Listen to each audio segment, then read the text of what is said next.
नमस्कार मंडळी, श्री स्वामी समर्थ. तुमचं तन्वी किचन कट्टा या यूट्यूब चॅनलवर तुमचं अगदी मनापासून स्वागत आहे. आज आपण बनवणार आहोत मकर संक्रांतीचा खास पदार्थ तिळाचे लाडू.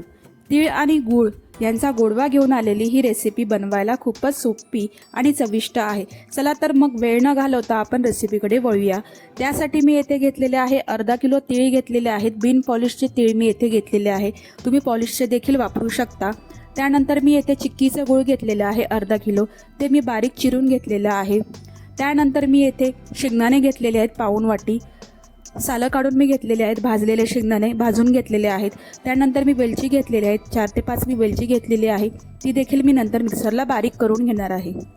तत्पूर्वी जर तुम्ही माझ्या चॅनलवर नवीन असाल तर नक्की माझ्या चॅनलला सबस्क्राईब करा. व्हिडिओ आवडल्यास लाईक करा आणि व्हिडिओ कोठून पाहत आहात नक्की मला कमेंट करून सांगा. सर्वात प्रथम आपल्याला तीळ हे छान असे चटचट आवाज येईपर्यंत गॅसची फ्लेम मध्यम आचेवरती ठेवून तुम्हाला छान असे भाजून घ्यायचे आहेत. तीळ हे आपल्याला मध्यम आचेवर छान असे भाजून घ्यायचे आहेत, जेणेकरून तीळ जर चांगले भाजले गेले की आपल्या दाताला चिकटत नाही. तीळ आपले भाजलेले आहेत छान असे. त्यानंतर आपण यामध्ये गुळाचा पाक करणार आहोत. त्यासाठी मी 1 ते 2 चमचे तूप घालून घेतलेलं आहे. तूप तुम्ही जर नाही घातलात तरी चालेल, कारण तुपाने आपल्या लाडवाला छान अशी चकाकी येते, म्हणून मी येथे तूप घालून घेतलेलं आहे. त्यानंतर आपण यामध्ये जे गूळ बारीक करून घेतलेलं आहे ते आपण या कढईमध्ये घालून घेणार आहोत. त्यानंतर आपण ह्याला सतत ढवळत राहून याचा गुळाचा छान असा पाक करून आपण घेणार आहोत. येथे मी चिक्कीचं गूळ वापरलेलं आहे. तुम्ही साधं गूळ देखील वापरू शकता, पण चिक्कीचं गूळ वापरल्याने लाडू अतिशय छान होतात, त्यामुळे मी येथे चिक्कीचं गूळ वापरलेलं आहे. सतत ढवळत राहून तुम्हाला गुळाचा पाक करून घ्यायचा आहे. त्यामुळे गूळ असं छान असं त्यामध्ये वितळून जाईल. बघू शकता आपला गुळाचा छान असा येथे पाक तयार झालेला आहे. त्यानंतर आपण चेक करायचा आहे. एका ग्लासामध्ये किंवा कपामध्ये पाणी घेऊन त्यामध्ये हा गुळाचा पाक टाकून अशा प्रकारे आपला गोळा झाल्यास आपला गुळाचा पाक हा लाडवासाठी रेडी झालेला आहे. त्यामुळे आपला गुळाचा जो पाक आहे तो इथे छान असा रेडी झालेला आहे. आता आपण जे तीळ भाजून घेतलेले आहेत ते आपण याच्यामध्ये घालून घेणार आहोत. त्यानंतर आपण शेंगदाणे आहेत त्याची आपण बारीक अशी भरड केली होती, म्हणजे एकदम नाही, मिडियम अशी ती मी येथे घालून घेत आहे. तुम्ही तुमच्या आवडीनुसार शेंगदाण्याची भरड कमी जास्त करू शकता, म्हणजे बारीक जास्त करू शकता. मी थोडी बारीकच केलेली आहे. त्यानंतर आपण येथे वेलची पावडर जी मी केली होती ती येथे मी घालून घेतलेली आहे. अशा प्रकारे सगळं जिन्नस हे आपल्याला एकजीव असं छान असं मिक्स करून घ्यायचं आहे व त्यानंतर आपल्याला छान असे लाडू वळून घ्यायचे आहेत. गरम गरम मिश्रण असतानाच आपल्याला हे लाडू पटकन असे करून घ्यायचे आहेत.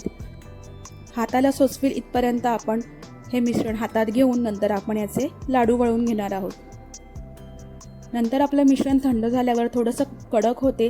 त्यानंतर तुम्ही ते परत गॅसवरती ठेवून थोडंसं गरम करून परत आपण त्याचे लाडू वळून घ्यायचे आहेत. थोडंसं मी हाताला तुपाचा हात लावून लाडू वळून घेत आहेत. त्यामुळे चटका देखील थोडा कमी लागतो व लाडू देखील छान असे वळले जातात.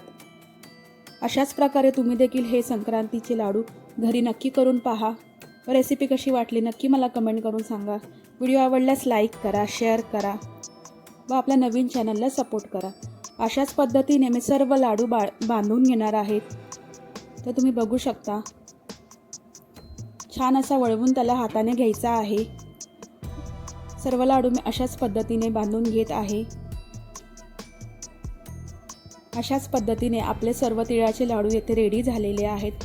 त्यामुळे तुम्ही देखील हे तिळाचे लाडू नक्की घरी बनवा.